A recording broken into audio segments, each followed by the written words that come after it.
Le 2 avril 2025, le président Donald Trump a dévoilé une politique tarifaire d'une ampleur inégalée, qualifiée de plus grande guerre commerciale de l'histoire moderne par son échelle et ses implications. Cette initiative impose des droits de douane de 10% sur tous les partenaires commerciaux des États-Unis, complétés par des taux bien plus élevés pour les pays affichant un excédent commercial avec Washington.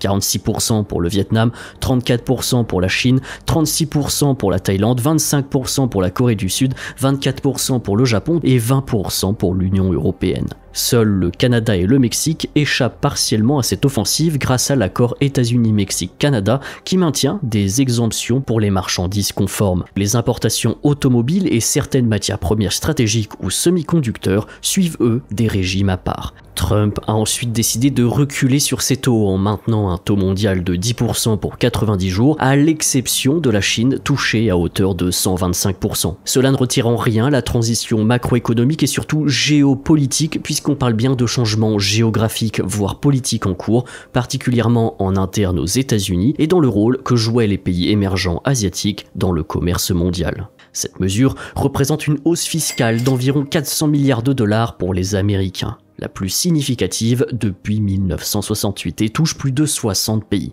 Officiellement, elle vise à relancer l'industrie manufacturière américaine et à réduire la dépendance aux importations, un objectif ancré dans la rhétorique nationale de Trump qu'on a déjà vu ensemble en vidéo depuis des mois. Mais au-delà de cet argument économique, cette guerre commerciale s'inscrit dans un contexte géopolitique plus complexe, marqué par une rivalité stratégique croissante et une montée de la conflictualité économique aussi bien avec ses partenaires traditionnels que ses adversaires. Comme on l'explique sur cette chaîne depuis 2018, nous sommes dans une période de transition et il s'agit aussi d'une remise en question de la mondialisation et une tentative de placer les États-Unis à leur avantage dans un monde qui devient ouvertement multipolaire. Vous êtes nombreux à demander en commentaire des vidéos sur certains sujets allant de la guerre en Ukraine à l'Asie de l'Est ou le Proche-Orient. Généralement, la réponse est oui, mais vous ne les avez probablement pas vus passer dans vos recommandations YouTube. L'algorithme est farceur et c'est pourquoi si vous êtes abonné, n'oubliez pas de cocher la cloche pour recevoir nos notifications. Il y a une vidéo par semaine, donc c'est loin d'être du spam. Je vous invite aussi tout simplement à prendre le temps de remonter les anciennes vidéos pour regarder celles qui vous plaisent.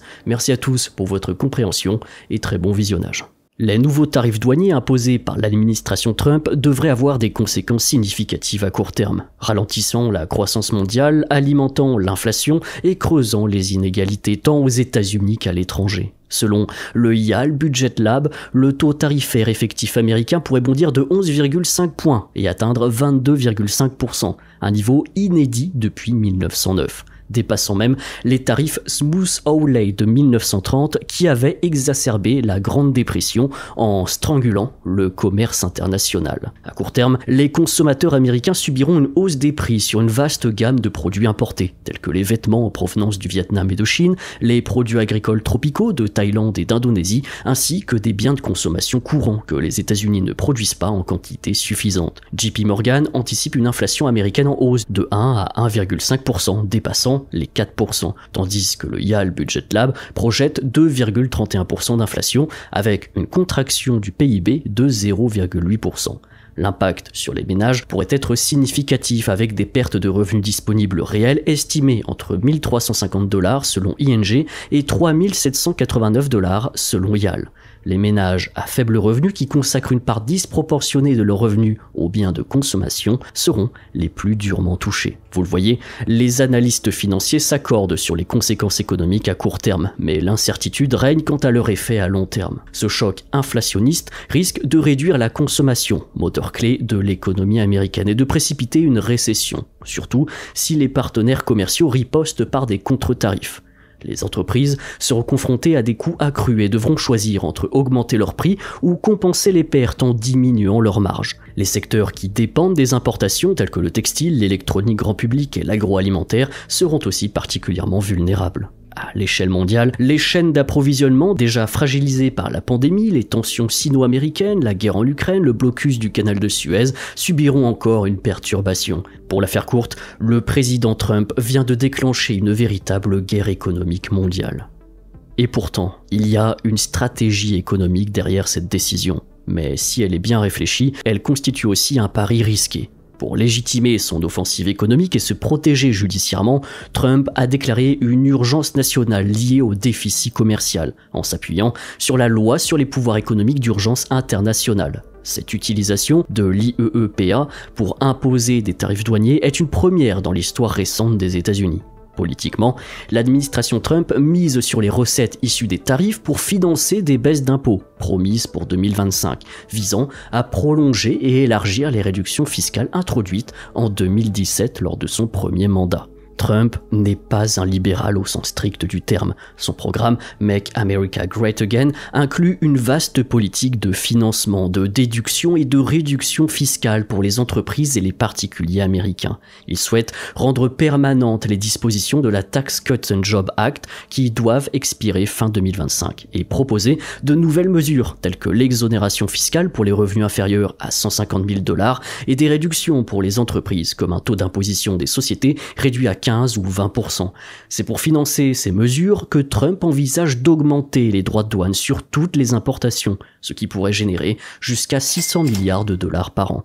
Ces projets suscitent des débats sur leur impact potentiel sur la croissance économique et le déficit national. Certains projets favorisent principalement les hauts revenus, tandis que l'impact des tarifs pèsera surtout sur les classes moyennes et inférieures, plus sensibles à la hausse des prix. Ce sera là le grand défi de l'administration Trump, trouver un équilibre. C'est pourquoi les élections de mi-mandat en 2026 seront un test crucial pour Trump et les républicains. Dans tous les cas, l'objectif domestique est clair, relancer l'industrie américaine pour réduire la dépendance aux importations et créer des emplois. Il faut le savoir, la part de l'industrie dans le PIB des États-Unis est estimée en 2023 entre 12 et 14%, comparativement à des pays comme l'Allemagne 20%, la Russie 26% et la Chine 30%. Trump a donc présenté cette politique comme une réponse aux déséquilibres commerciaux, accusant les partenaires d'exploiter les États-Unis via des barrières non tarifaires et une manipulation des devises. Cependant, la méthode de calcul des tarifs ignore toutes les spécificités sectorielles ou les avantages comparatifs, sans même évoquer les îles de l'Antarctique inhabitées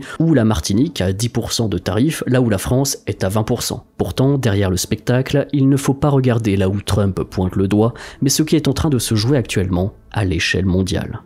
Le slogan « Make America Great Again » de Donald Trump n'est pas une simple nostalgie des années 80 et 90, mais une stratégie visant à positionner les États-Unis comme une puissance dominante dans le monde actuel. L'objectif sous-jacent est de reconstruire une économie manufacturière robuste tant dans le domaine civil que militaire. Les pays cherchent de plus en plus à renouer avec leur industrie pour des raisons stratégiques et économiques profondes. Une économie diversifiée avec un secteur industriel fort réduit la dépendance à l'égard des importations et des fluctuations du marché mondial, ce qui assure en retour une sécurité économique et stratégique. La réindustrialisation permet également de contrôler les technologies critiques, ce qui réduit la vulnérabilité aux sanctions, aux changements d'alliance, aux bouleversements géopolitiques ou aux ruptures d'approvisionnement. Sur le plan social, l'industrie manufacturière est souvent associée à des emplois qualifiés, contribuant ainsi à la croissance économique et à la réduction du chômage. De plus, les industries à forte valeur ajoutée peuvent générer des revenus substantiels pour les gouvernements via l'imposition. La réindustrialisation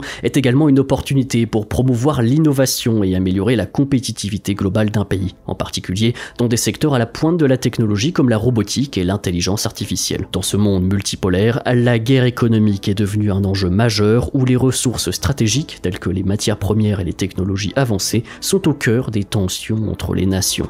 Les conflits commerciaux et les sanctions économiques sont utilisés comme outils de pression diplomatique, montrant que la géopolitique et la géoéconomie sont étroitement liées. Aux États-Unis, Trump utilise des politiques protectionnistes pour inciter les entreprises à rapatrier leur production sur le sol américain.